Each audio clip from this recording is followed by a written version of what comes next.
ॐ श्रीमन्नारायण।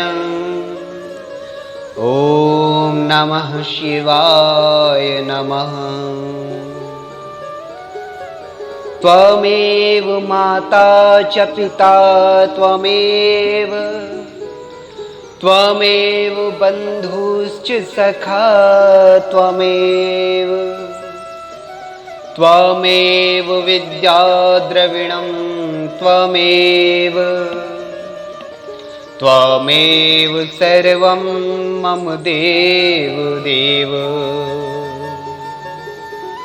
सनातन धर्म प्रेमी बंधु भगिनी, आइए श्रवण करते हैं।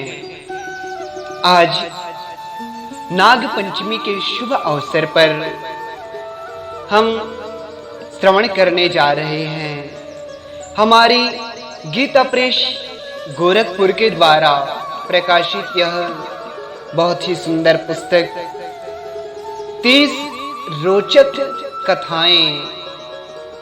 आइए इसी संदर्भ में हम श्रवण करते हैं कहानी क्रमांक 22, नाग पंचमी व्रत महात्म्य।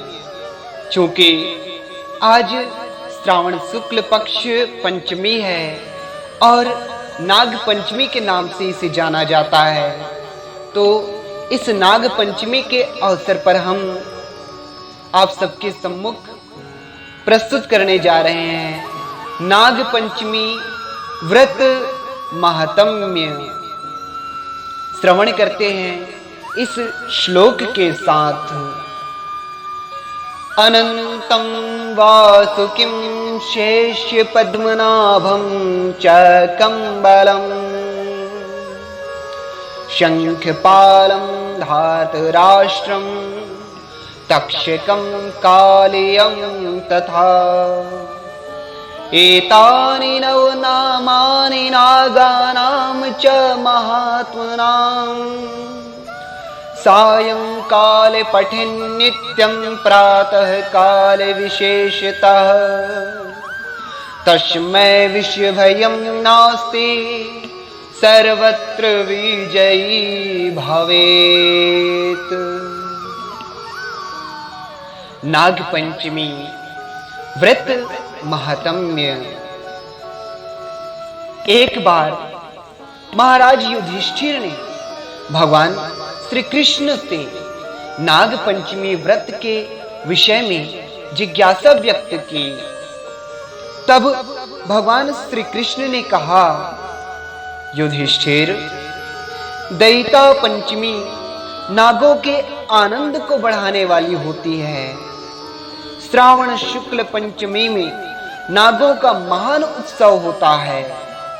उस दिन वासुकी, तक्षक, कालिक, मणिभद्रक, धृतराष्ट्र, रैवत, करकोटक और धनंजय ये सभी नाग प्राणियों को अभय दान देते हैं। जो मनुष्य नाग पंचमी के दिन नागों को दूध से स्नान कराते हैं, दूध पिलाते हैं, उनके कुल में प्राणियों को ये सदा अभय दान देते रहते हैं। जब नाग माता कद्रू ने नागों को शाप दे दिया, तब वे रात दिन संतप्त हो रहे थे। जब उन्हें गाय के दूध से तृप्त किया गया, तब से वे प्रसन्न होकर सुखी हो गए। युधिष्ठिर ने पूछा, जनार्दन, माता कद्रू ने नागों को क्यों शाप दिया? उस शाप का निराकरण कैसे हुआ? भगवान श्री कृष्ण ने कहा, अश्वों का राजा उच्चैःश्रवा अमृत से उत्पन्न हुआ था। वह श्वेत वर्ण का था।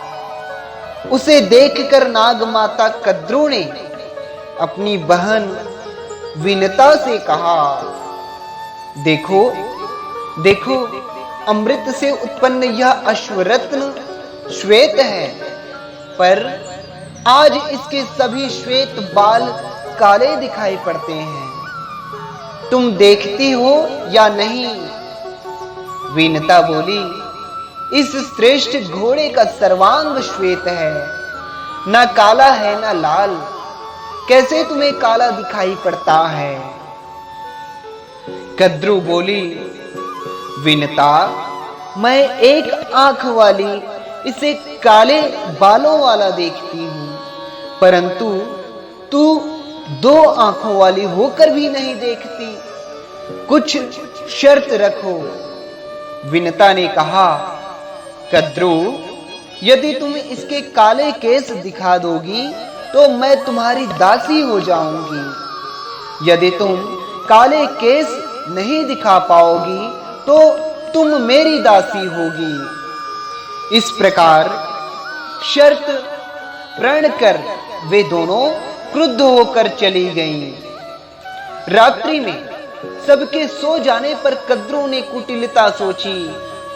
उसने अपने पुत्रों काले नागों को बुलाकर कहा कि तुम लोग उच्चैःस्रवा के बाल बनकर उसके चिपक जाओ, जिससे मैं बाजी जीत जाऊं, वीनता को दासी बना लूं। तब उन नागों ने माता की कुटिलता पर उसे फटकारा कि यह महान पाप है, हम तुम्हारा कहा नहीं करेंगे। तब कद्रू ने क्रुद्ध हो उन्हें शाप दे दिया, जाओ, तुम्हें अग्नि जला देगी। बहुत दिनों के बाद पांडव वंशी राजा जन्मेजय विकराल सर्प यज्ञ करेंगे। उस यज्ञ में प्रचंड पावक तुम्हें जला देगा। ऐसा शाप देकर कद्रू चुप हो गई। माता के द्वारा अभिशप्त सर्पों को कुछ सूझा ही नहीं। वासुकी नाग दुख से संतप्त हो मूर्छित होकर भूमि पर गिर पड़ा। उसे दुखी देख ब्रह्मा जी सहसा वहां आ पहुंचे और सांत्वना देते हुए बोले, वासुकी, शोक मत करो, मेरी बात सुनो। यायावर वंश में जरत्कारो नामक द्विज उत्पन्न हुए हैं। आगे चलकर वे बड़े तेजस्वी तपोनिधि होंगे। उन्हें तुम अपनी बहन विवाह दो, उससे आस्तिक नामक विख्यात पुत्र होगा। वह नागों के विनाशकारी उस नाग यज्ञ को राजा को समझा बुझाकर रोक देगा। ब्रह्मा जी की बात सुनकर प्रसन्न वासुकी ने वैसा ही किया। नागों को इससे अभय दान मिला। वे इससे परम प्रसन्न हुए कि उनका वंशधर आस्तिक हम नागों का विनाश रोक देगा। ब्रह्मा जी ने उनसे कहा, आस्तिक द्वारा तुम लोगों का यह भय निवारण श्रावण शुक्ल पंचमी को होगा। इसलिए हे युधिष्ठिर, यह पंचमी शुभदायिता कही जाती है तथा नागों को आनंद देने वाली है। इस तिथि को ब्राह्मणों को भोजन कराकर नागों की इस प्रकार पूजा करनी चाहिए। भूतल पर जो नाग हैं वे प्रसन्न हों। जो नाग हिमालय पर रहते हैं, जो आकाश में हैं, जो देवलोक में हैं, जो नदियों सरोवरों में हैं और जो बावली तालाबों में हैं, उन सबको नमस्कार है। ऐसा कहकर नागों और विप्रों की यथा योग्य पूजा कर उनका विसर्जन करें। तत्पश्चात सेवकों और परिजनों सहित स्वयं भोजन करें। तत्पश्चात पहले मधुर पदार्थ खाएं, पीछे अन्य भोज्य पदार्थ स्वेच्छा से ग्रहण करें। इस प्रकार व्रत नियम करने वाला मरने के बाद नागलोक को जाता है। वहां अप्सराएं उसकी पूजा करती हैं और वह श्रेष्ठ विमान पर आरूढ़ हो अभीष्ट काल तक विहार करता है। वहां से पुनः इस भूतल पर जन्म लेने पर वह राजा धीराज होता है। उसके पास सभी रत्नों का भंडार होता है, सवारियां होती हैं, संपत्ति होती है। वह 5 जन्मों तक निरंतर राजा होता है। उस अवधि में वह आदि व्याधि से मुक्त रहता है। पत्नी और पुत्र उसके सहायक अनुकूल होते हैं। इसलिए नागों की घी, दूध आदि से सदा पूजा करनी चाहिए।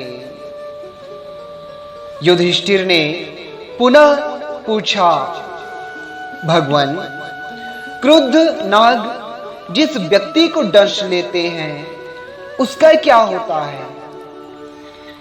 भगवान श्री कृष्ण बोले, राजन, नाग के डसने से उसको मृत्यु को प्राप्त व्यक्ति, अर्थात नाग के डसने से मृत्यु को प्राप्त व्यक्ति अधोलोक में गिरता है। वहां वह विषहीन सर्प होता है। युधिष्ठिर ने पुनः पूछा, सांप के काटने से जिसके माता पिता, भाई, मित्र, पुत्र, बहन, कन्या या स्त्री, कोई भी संबंधी जन मर जाते हैं, उनके उद्धार के लिए उसे क्या दान, व्रत, उपवास करना चाहिए जिससे वे स्वर्ग को प्राप्त हों? भगवान श्री कृष्ण ने कहा, राजन, उन्हें नागों को प्रसन्न करने वाली पंचमी का व्रत 1 वर्ष तक करना चाहिए। उसका विधान सुनिए। भाद्रपद मास के शुक्ल पक्ष की पंचमी अधिक पुण्य कारक है। सद्गति की कामना से उसे ग्रहण करना चाहिए। इस प्रकार 1 वर्ष में 12 पंचमियां होती हैं। व्रत के पूर्व दिन चतुर्थी को रात्रि में एक अन्न ग्रहण करना चाहिए। दूसरे दिन पंचमी को नाग की पूजा करनी चाहिए। सोने या चांदी या लकड़ी अथवा मिट्टी का 5 फनों का नाग बनवाकर श्रद्धा भक्ति पूर्वक उसकी पूजा करें। उन्हें करवीर के फूल, कमल के फूल, सुंदर जाति पुष्प, चंदन, नैवेद्य आदि समर्पित कर पूजा करें। पूजा के पश्चात ब्राह्मण को भोजन कराएं। ब्राह्मण भोजन में घी, खीर, मोदक की प्रधानता होनी चाहिए। सर्प के काटने से मरे हुए प्राणी के लिए नारायण बलि करें। दान और पिंड दान में ब्राह्मणों को तृप्त करना चाहिए। 1 वर्ष पूर्ण होने पर वृक्षोत्सर्ग करना चाहिए। स्नान कर जल दान करें। यहां श्री कृष्ण प्रसन्न हो, यह प्रार्थना करें। प्रत्येक मास में अनंत, वासुकी, शेष, पद्म, कंबल, अश्वतर, धृतराष्ट्र, शंखपाल, कालीय, तक्षक तथा पिंगल नामक महानागों का नाम उच्चारण करना चाहिए। वर्ष की समाप्ति पर पारण के समय ब्राह्मणों को भोजन कराना चाहिए। इतिहासवेत्ता अर्थात विद्वान विप्र को स्वर्ण का नाग तथा सवत्सा, सीधी गौ, कांसे की दोहनी अर्थात दुग्ध दोहने का पात्र सहित देनी चाहिए। विद्वानों ने यह पारण विधि बताई है। इस श्रेष्ठ व्रत के करने से बांधवों को सद्गति की प्राप्ति होती है। सर्प आदि के काटने से जिनकी अधोगति हो जाती है, उनके निमित्त यदि 1 वर्ष तक यह उत्तम व्रत भक्ति पूर्वक किया जाए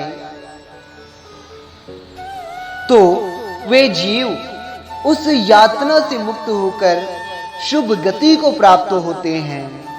जो भक्ति पूर्वक नित्य इस आख्यान को पढ़ना या सुनता है, अर्थात पढ़ते या सुनते हैं, उसके कुटुंब में नागों से कोई भय नहीं होता। इसी प्रकार जो भाद्रपद शुक्ल पंचमी को काले रंगों से नागों का चित्र बनाकर गंध पुष्प घी गुगुल खीर आदि से भक्ति पूर्वक पूजा करता है, उस पर तक्षक आदि नाग प्रसन्न होते हैं। उसके 7 कुल अर्थात पीढ़ी तक नागों से भय नहीं रहता। इसी प्रकार आश्विन मास की शुक्ल पंचमी को कुश के नाग बनाकर इंद्राणी के साथ उनकी पूजा करें। घी दूध और जल से स्नान कराकर दूध में पके गेहूं तथा अन्य भोज्य पदार्थ उन्हें श्रद्धा भक्ति पूर्वक समर्पित करें तो शेष आदि नाग उस पर प्रसन्न होते हैं, उसे सुख शांति प्राप्त होती है। मृत्यु के बाद वह प्राणी उत्तम लोक को प्राप्त करता है, जहां चिरकाल तक आनंद भोगता है। यह पंचमी व्रत का विधान है। सर्पों का सर्वदोष निवारक मंत्र यह है, ओम कुरु कुल्ले हुम फट स्वाहा। इस मंत्र से भक्ति पूर्वक 100 पंचमियों को जो सर्पों की पूजा पुष्पों से करते हैं, उनके घर में सांपों का कभी भय नहीं होता। सनातन धर्म प्रेमियों, यह तो है नाग पंचमी व्रत का महात्म्य जो भगवान श्री कृष्ण जी के द्वारा महाराज युधिष्ठिर को बताए गए हैं, जो भविष्य पुराण में वर्णित है। जय श्री राम, जय श्रीमन्नारायण, जय श्री कृष्ण, जय श्री नाग देवता।